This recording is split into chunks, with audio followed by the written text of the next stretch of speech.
Hi everyone, this is Abu and welcome to our podcast, the show that talks about health and fitness, strength and conditioning and sports science. Today we are talking about strength and conditioning in soccer with Bram Swinnen, the author of Strength Training for Soccer. Thanks for joining us, Bram. Hey Abu, thank you for having me. It's an honor to be on your podcast and to be live in front of for the Chinese people. Yeah, so this podcast is not just for Chinese, for all around the world, and also our pleasure to have you in our podcast. Thanks for accepting our invitation. Can you introduce yourself more for us? I'm Bram Swinnen. I studied first the master in physical education, then I continued with the master in physical therapy, manual therapy, and I started working in basketball and professional basketball. First in Belgium, then I went to Spain to a Euroleague team, Estudiantes Madrid. I did the national team in Belgium, and then I went to Russia to two other Euroleague teams. And from there, I made a step to football, to Anzhi, the team of Samuel Eto'o, Lassana Diarra, Willian Borges. At that moment, a lot of good players. And since then, I continued in football. Now I'm working in Belgium for the team of FC Anzhi. I'm a high performance coach. And I combine it a little bit with my own business. So I work with a lot of different athletes. I work with tennis, I work with football, basketball, track and field. And like you said, I also wrote a book, Strength Training for Soccer. It's been translated in Chinese, and in a few months it will be on the Chinese market. That's great. Yeah, I see this. Your book get a lot of attention all around the world, and I think they translate in many languages, not just in English Chinese and now in Chinese. Yeah, there's also an Iranian version, but unfortunately it's an illegal copy. And the next language will be Spanish. Great. Yeah, so. Why strength training? Why you choose you write the strength training? You didn't write the whole strength and conditioning. Yes. I didn't want to go into the whole thing, strength and conditioning. I really want to go in like a specific topic, but you can see it as performance because I don't only isolate it on strength training, because for me, strength training is the basis of a good performance of physical development. So you can consider it like this. You have like you have strength, you have power, speed, endurance, and mobility. And those 5 fitness components need to be trained, integrated. Yeah. So that's a little bit the angle from which I wrote the book. Yeah, interesting. Yeah, I look at the book. I didn't have time to finish it, but it was very interesting. Yeah, like you say, it's a strength it's a strength book, but it's cover a lot of other areas. So as a football, here we always hear, because we have European friends and American friends, they always fighting. They're using the same word, football and soccer. And so for football players, so what's the most important physical demands for them? What they need to train most? Like I said before, you cannot separate those fitness components. What was done 20 years ago, everything was developed too isolated. You had the strength training on the strength machines. You had the running was a running part, so it was completely outside of football. They went running like 5 kilometers or this is not the way football is played. For example, in football endurance, explosive strength, so power, is as important as extensive endurance during the game to keep up your level of play, especially in the last 15 minutes of the game. To keep up, to maintain a good movement economy, you need to have a good power base. So explosive power is as important and also is integrated with endurance. Same with strength, speed, all those fitness components, they're integrated. So it's very important that you train it in a specific way and that you integrate those parts as much as possible. Science has proven that this enhances transfer to the pitch. Yeah. And also you need less training time, because if you isolate each component, you need more training time and you have less transfer. So I think the most important thing is a good periodization and also that you integrate different parts.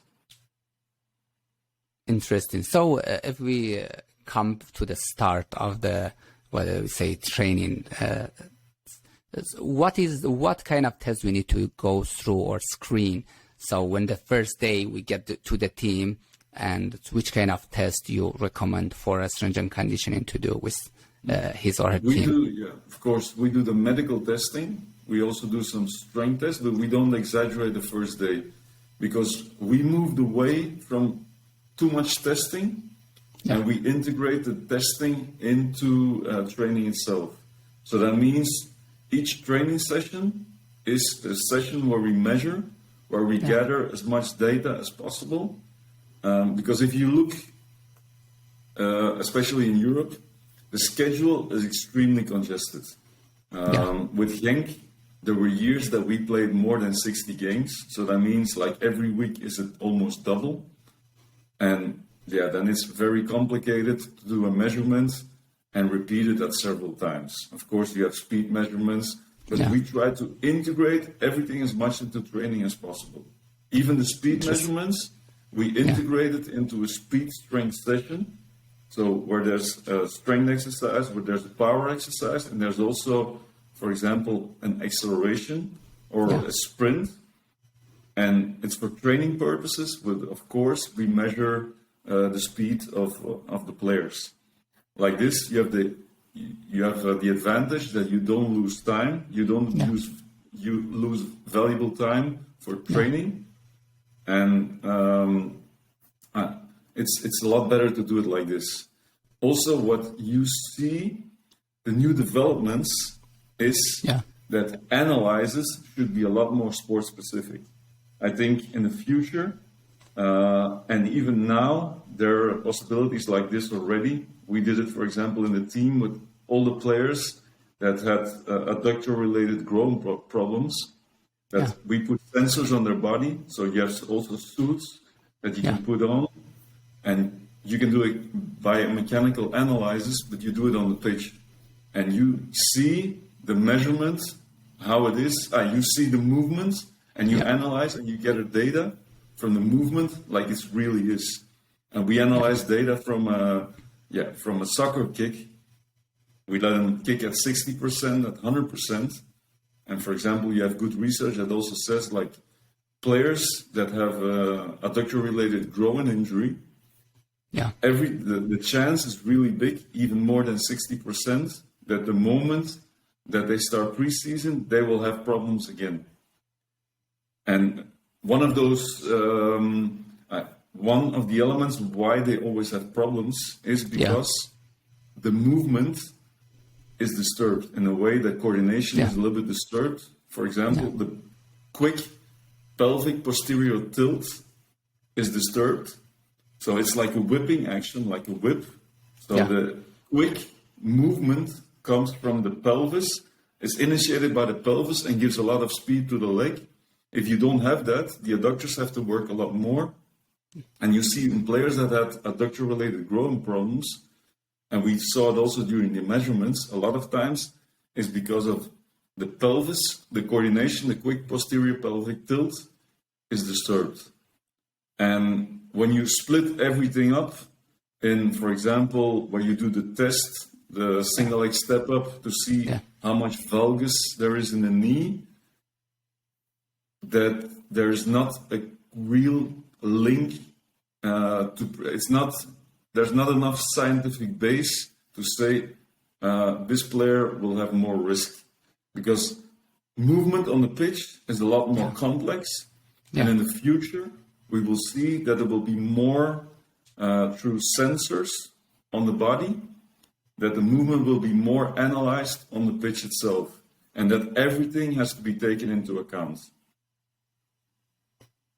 Interesting. That's so. I mean, you talk about the injury.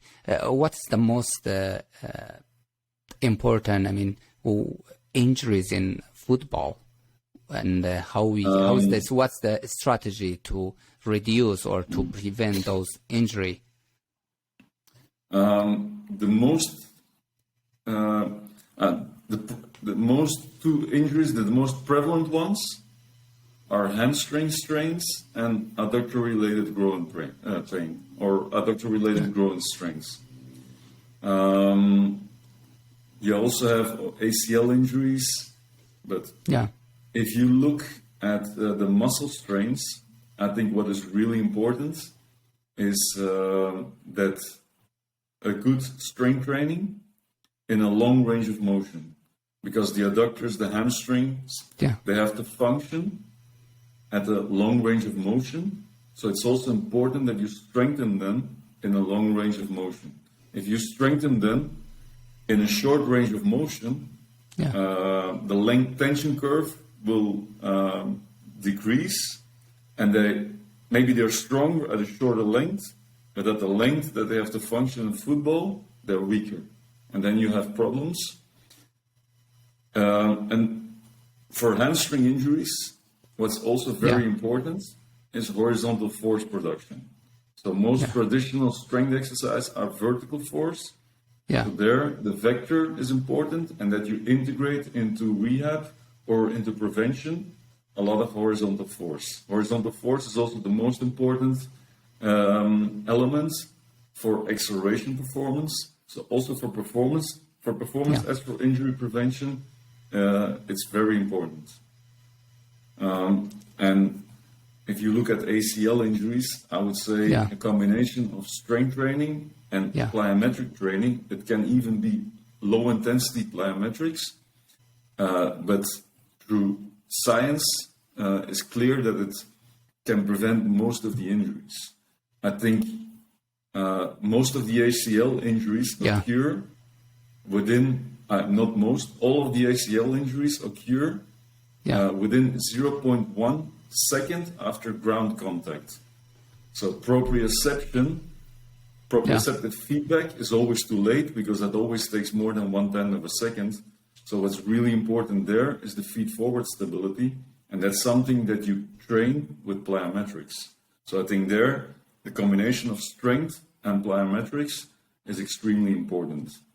And of course, you always have to look everything you do at the effect of neuromuscular efficiency and neuromuscular fatigue. Because I think a big mistake of a lot of trainers is that they do way too much. You have a very good study, it's a FIFA study, and it's the analysis of a lot of Champions League teams, Europa League teams, and the best measurement of speed is the first day of the preseason. And for 60% of the players, that is the best, there they produce the highest speed. And for example, if you repeat it after preseason, mid-season, at the end of the season, the first measurement after off-season, that was the best measurement. And the reason there is because you accumulate a lot of neuromuscular fatigue during the season. And of course, neuromuscular fatigue affects big time speed. So the first thing you have to do for performance and injury prevention is always have a good overview of, or a good idea of, what is the efficiency, neuromuscular efficiency versus the neuromuscular fatigue. Interesting. So for designing training, are you recommending the same training for all the positions, for all the players, or every position or player they have different training plan? It depends. There are a little bit variations, but not that it's completely individual schedule. I think for me it's more important that we analyze the athlete, the individual athlete, what are his needs for the position, and then individualize based on that profile. So you see that, of course, in certain positions they have different demands. Central defenders, if they have good visual scanning, if they have good anticipation, they run less. So there's a difference, of course. But in the performance training, I analyze more what are the needs of the player, what's their profile. For example, if I see that he made a lot of progress on the strength side of the speed strength curve, then I will focus a little bit more on the speed side. If I see that he improved everywhere, so that's irrelevant of the position. So there's a small individualization based on position, but I prioritize the individual profile of the player. Yeah, and that's interesting. So in football, I mean, like in Europe, if some team they have a local league or their country league, they have also a part of probably the Champions League. I think they have like 9 months in season. 8-9 months they are in the season. They are playing. Just 3 months. How long is their off season and in season? I think you can even say, because in Belgium, I think we start earlier than all the European teams, and we finish with the latest. And also, it's been a long time that we start preseason, and that within 10 days you already have a first fixture. Like it's a practice game, but still you have to periodize a little bit towards that. So I would say there's almost no off season. I think players in Belgium, they have 3 or 4 weeks of holidays depending on the schedule, maximum 4. Preseason is 6 weeks with fixtures, and you also have already qualifying for Europe. Maybe you have like a Super Cup, or there are already fixtures that are competitive. So the main part of the season is the in-season, at least for 10 months. So that's how you periodize that. I mean, like 3-4 weeks of season, and then in season they have a match every week. How you recommend the training for such a tight schedule? For me, we go to non-linear undulating periodization. In this way, for example, if there is an international break, then there we can intensify a little bit the training sessions. We can put in a little bit more the basic strength sessions, so a little bit more the maximal strength. If we have important games, then the performance training is focused more towards speed strength, more specific strength sessions. So with the undulating, you can change a lot. And also nothing is written in stone. Everything, you have a plan, because failing to plan is planning to fail. So the plan, but nothing is written in stone. You're still flexible within the plan. And I think that's very important, because everything can happen. A player, he can get subbed during halftime, then his planning for the week will look, of course, different than he played the whole game. Sometimes he can be suspended because of yellow cards. So planning always changes, but it's difficult. You cannot work without a plan. So you have a plan, but nothing is written in stone. You're still flexible within the plan. I think that's the most important part. And another element within performance training is velocity-based training. Because velocity-based training, that means that you don't work with prescribed repetitions anymore, especially at least for the main exercises. So instead of saying, for example, with 80% of the 1 repetition maximum, you're going to do 6 repetitions or 4 repetitions. You're going to work, for example, today you're going to work the moment that there's 20% speed loss, then you stop. So based on the velocity. And for example, if we have a very important week, we play there's a very important game, then we work even with speed losses of 5%. And based on research, you know that with speed loss of 5%, within 2-3 hours, you have complete recuperation. So you have a better idea of when your supercompensation will be and how long fatigue will last. So it's easier to individualize between the group, because sometimes like a youth player, 20% speed loss for him will come earlier than for a well-trained, experienced player. So there's more individualization and you have more control about, when will be the supercompensation and how long will fatigue last. So if you are in off season, so they don't have a match, what's your recommend? How many days they need to work on strength and conditioning, and what's the time? So how many times strength, how many times speed, how many times agility or power? What's basically off season in Belgium is limited. We have, like I said, 3 or 4 weeks, and also from a mental perspective, we want to give them 2 weeks completely off, that we don't bother them with schedules. So what is left is 1 or 2 weeks. So there it will be more a basic running program combined with a little bit of rope jumping to keep for the tendons, for the muscles, to keep a little bit the level of strainability up. And basically the extensive endurance, a little bit more strength endurance in a way that's a combination between activation or a little bit of prehab session. So just to get them in a good state to training.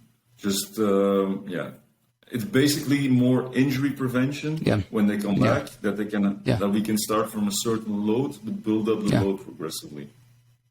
So that's not affecting their long-term athletics development. So, I mean, if they want to develop, they improve their strength, speed, I mean, their physical ability, because they don't have too much off season. And so you cannot work too much, develop them, I mean, train them. Exactly. So they cannot get, so it's hard to get really top. I mean, so it's at least like in your countries, it's really hard to get that level, high level, because the other country, It's definitely a big challenge, and our team, like you have Kevin De Bruyne, you have a lot of good players that play in the Premier League that came from my team, that were developed. Thibaut Courtois, the goalkeeper, together with Kevin De Bruyne, they came from the youth team even. So for us, we are a development team, but our goal is every year to play in Europe, to finish at least with the first 3 in Belgium. So development is as important as competition. So both have to go hand in hand. It doesn't mean that you play each week, that physically you can not develop. The only thing, it's very easy to give a very hard training session. Like I say, a lot of players, they come to the first day of practice, and that's their best speed result. So it's very easy to give a hard session. It's a little bit more difficult to give a very smart session. And a smart session is that you give a good stimulus for improvement, but also you take into account the neuromuscular effect, the neuromuscular fatigue from that training. So it's a very, you need the balance between fatigue and efficiency. I know this as a strength and conditioning. I mean, sometimes we don't have that freedom to design according to our philosophy, and sometimes they have a head coach has his ideas, and besides, sometimes it's too much games, too much traveling, so it does affect our periodization or training plan. So if let's talk about the just off season, and in the situation that you have enough time, like we say, okay, 3 months like 12 weeks. So in this situation, we make it like this scenario. So we have 10 to 20 weeks off season, and so we don't need to worry about don't talk about the just in season. So if let's talk about the speed training. So I mean, the football player is all about the speed, and they need to be fast in the pitch. How you develop speed in football players? Speed, to develop speed, especially football specific speed, is what I call the icing on the cake of performance. So I always say, or there are other strength coaches that say, to get stronger is as easy as falling out of a boat and hitting water. So you can do about anything, especially with relatively untrained players, they will get stronger. But to make a player faster, you need to really do the right things. Coordination is really important. Neuromuscular fatigue, you have to take into account, is really important. To develop speed, I have two different sessions. You have strength speed, where the focus is also a little bit more on the strength part. And I try to approach the whole strength velocity curve. And I have speed strength, where the focus is mainly really on the speed part of the curve, on the speed end of the curve. With speed strength, I will try every strength exercise I will try to include or incorporate like ballistic exercises. So those are exercises where the athlete jumps out. For example, a single leg step up, alternating step up jump with weights, but they jump out. It's safe, but they jump out, because if you jump out, power development is a lot higher. And also neuromuscularly, the coordination is a lot more similar than to the movement on the pitch compared to when you don't jump out. And even it's like a Bulgarian or a Russian complex. So, for example, with a Russian complex, you do one strength or one ballistic exercise, and you combine it with a sport-specific exercise. So it can be a football exercise, mostly between 8 to 15 seconds, short, but really explosive. The speed of execution as high as possible. So you have one strength exercise, you have the post-activation potentiation effect, what they call. So like a higher neuromuscular drive, and following in the speed exercise, or the sport-specific speed exercise, players, they can exert more power, and they're a little bit faster than without the strength exercise. Bulgarian complex is the same, but you go from a strength exercise, so a pure strength exercise, for example, 85% of your maximum, 2 to 3 repetitions. Then you do an in-between, a power exercise, like for example, a jump squat.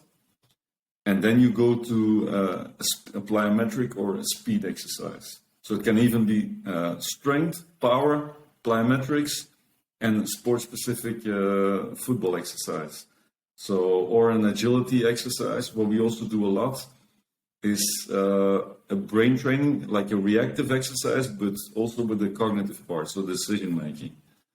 And that is very important, because you also have the post-activation potentiation effect. So you increase the neuromuscular drive. And for me, when you work, you try to train speed, improve speed. Velocity-based training is really important.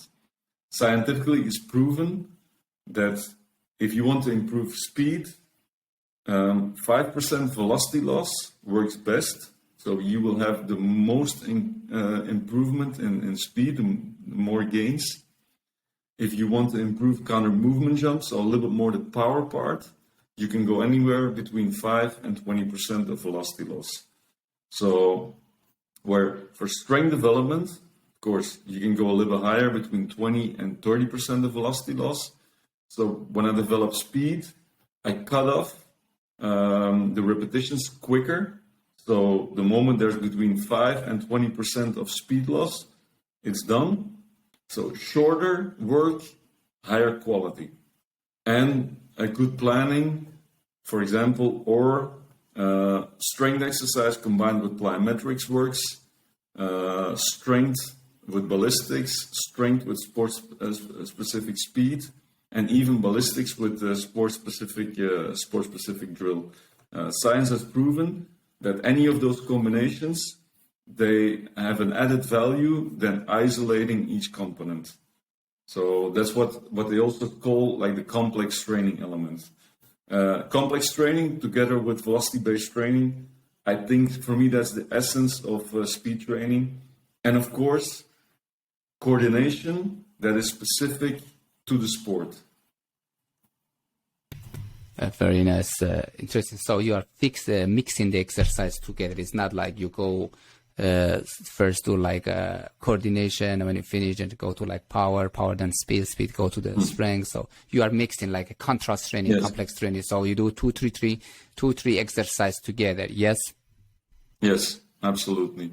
And it's also from a scientific point that also has an added value, an advantage of you integrate the cognitive part, because you have your motor component, your motor pattern that you have to call up into your brain, into the working memory, and then you have to call up a different motor pattern for the next exercise.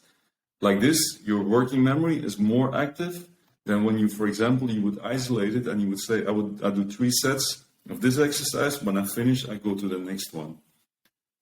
And this way, we also try to integrate the cognitive part. So the last exercise, the sport-specific drill, so it's as high speed of execution as possible, anywhere 5 seconds to 15 seconds, not too long, and quick decision making. So like also integrate in that exercise like a cognitive element. Because very important, it's not always the quickest player that will get first to the ball in football, because in a short distance, 80% of the actions in football take place within 10 meters of distance. So if the distance is that small, decision making is extremely important. So when you train speed, you also have to train quick decision making. And how to do this? Because you also talk about the brain training and this decision making ability, like quick decision. How you develop that? It's a little bit difficult to explain just with words. I need to show some exercises on my Instagram or my LinkedIn. I show some exercises. A very simple exercise, for example, with the light trainer. So the lights that we use, you put 6 lights and we put them like 30 centimeters apart. It doesn't have to be 30, it can be a little bit less, a little bit more. If you put them further away, you focus a little bit more on agility. If you put them closer, you focus a little bit more on the cognitive elements. But for example, with red, they have to touch right, blue, they have to touch left. And then you build it up. Always like every set that they come back, I add a component, so there's more decision making. And also integrating technical skills, so also playing the ball. It's difficult to explain, but if you go to my Instagram there, you will also see there are a lot of sport-specific brain training exercises. So where I combine or agility with brain training or technical skills with brain training.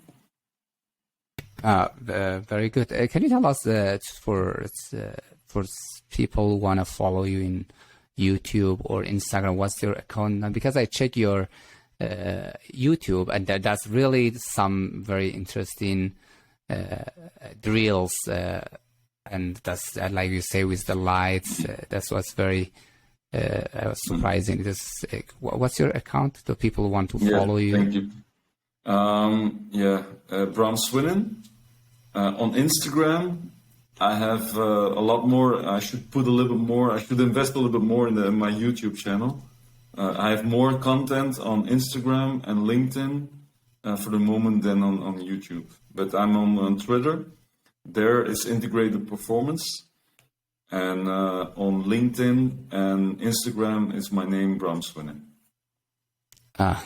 Very good. Or Bram_Swinnen. Yeah, if they want to interesting, they can go and follow you, because the people is too much on social media.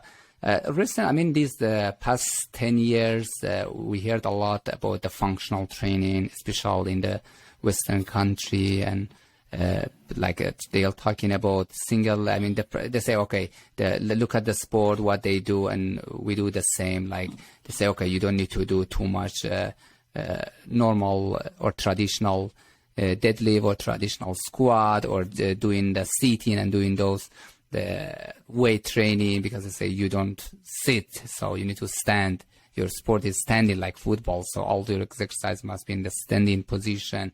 What do you think about the functional training? Are you implementing your training? Of course, single leg work should be dominant. That's obvious. Coordination-wise, you need to work as specific as possible. But I also don't agree with some of the functional guys. Some of the functional guys, they took it too far. Because intensity is the most important training parameter that there is. And also, like a high motor unit activation is also very important. When you take it too functional, the stabilizing muscles, they will fatigue early, and the motor unit output will decrease, and strength output will decrease. So an advantage of the normal strength exercises, you will have like a high motor unit activation and recruitment, and that's also what you can transfer to sports.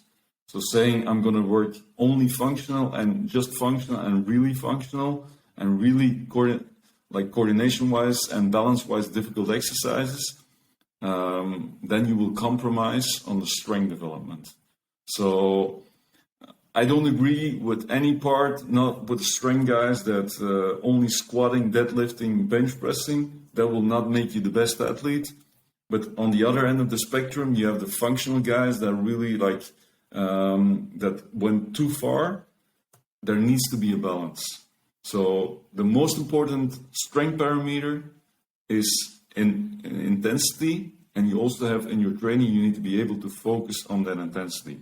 So also, if you see on the way my training sessions, some are also on social media, you see I try to balance most of the things. So I try to put some intensity in there, and I put functional and sport-specific exercise in there. You see, what do you think about the biggest mistake of strength and conditioning coaches when they are planning their athletes' training? Like I said, it's extremely easy for anyone to give somebody a very hard training session. So it's very easy to kill somebody. It's a lot more difficult to build an athlete up. So the biggest mistake, I think also you have a lot of different hypes, and people go into one hype. I think, the truth is more in a combination of, we're training also, you can go back to Milos from Croton, from ancient Greeks. Yeah. People are training for centuries, and that methodology is not going to change from one day to the other. So it's not smart. You have those gurus on internet that they think, or they will sell you on one concept. It's more complicated than that. There are a lot of different parts, but I think like a balance between different elements, like for example the functional sport specific part, and the intensity part, traditional strength, that is important. I would say don't go into too much, don't follow too many hypes. Always consider what is useful, what is helpful, and what I'm not going to use. say, what's the recovery strategy for soccer player, because they have too many games, too many fitness training. Sometimes they travel. Sometimes they have 2-3 games per week. So what they need to do, or what do you, as a coach, you help them to always be in shape? I did with Essex. A few of those drills are online, also on YouTube. And it was a combination of brain training and some sport-specific tennis exercises. For example, in tennis, the day after the game, each player, if you won the game, you will go through the strokes that you will probably need into the next game. And I combine that, but with decision-making elements and with cognitive elements. And in football, so in Genk, we also do the DNA testing. And there are at least 10 genes, allele couples that are identified, where you can see if an athlete, if he is more prone to peripheral fatigue or central fatigue. Those that are prone, especially they're not prone to peripheral fatigue, we will focus more on cognitive training combined with technique training. It's low intensity. It's also a little bit extensive endurance part that you trigger, but it's low intensity. It's sport-specific cognitive training, and that to activate the higher brain areas and to reactivate the motor cortex to reduce fatigue. It's a little bit complex, but in the future we will hear a lot more strategies, not only peripheral, but also that will focus more on the central fatigue. Yeah, thank you. Yeah, I see recently there is a lot of focus in recovery, because they have too much. The athletes is too much pressure mentally, physically. Exactly. And, it's a lot of now research books coming out in this topic. I see you also you have your company, your like a football performance course. You are doing workshop. Can you tell us more about this football performance course? What's that and what you are doing? Yeah, it's with my company, with my colleague, Stijn Lintermans.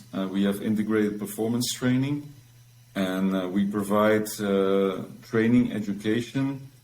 And the first program is the football performance course. So we handle different topics, but the main idea is that we integrate the new science around football, and we also make the transition, how do you apply it practical, how you translate that evidence into practice.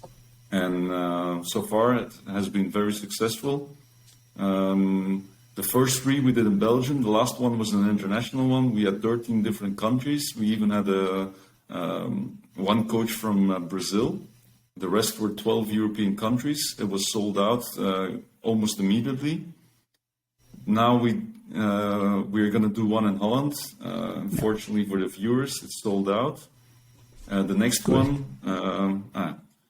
and then this is a scoop, Abu, a scoop, especially for you. The next one will be in Barcelona, the 26th and 27th of November. Wow, interesting. So you are just doing football performance, like a course, not other sports, just football, Yeah, but it's also why we use football, because there's a lot more research in football than any other sport, or even all other sports combined. But you can easily also translate it into other team sports. We had basketball coaches, we had rugby, hockey, even a track and field coach that also were in the course already. So I use more practical examples or evidence, scientific evidence from football research. But of course you can apply it to any team sport. Yeah, interesting. Do you have website? The website is integratedperformancetraining.com. There you can also click further and you can go to the football performance course. Great. Thank you very much, Coach. Do you have anything you want to talk? Because all my question is Yes, this is done. I don't have any question. Do you want to talk anything you would like to talk about? No, I think it was very nice to be on your podcast, on your show. Interesting questions, and yeah, I think also through the Association of Physical Coaches in Football. That's a Belgium organization, but there are also already connections with China. So I think in the future, hopefully, we will meet more. For sure. I mean, tonight you give a lot of important information. I think the coach will learn a lot, and if they have more, they want to learn more from you, they can buy your book, and if they have question, also they can go to your social media and ask you and access to your courses or book. Thank you very much, Bram. Thanks for your time. Thank you, Abu. It was a pleasure to be on. Thanks. Goodbye. Okay. Bye.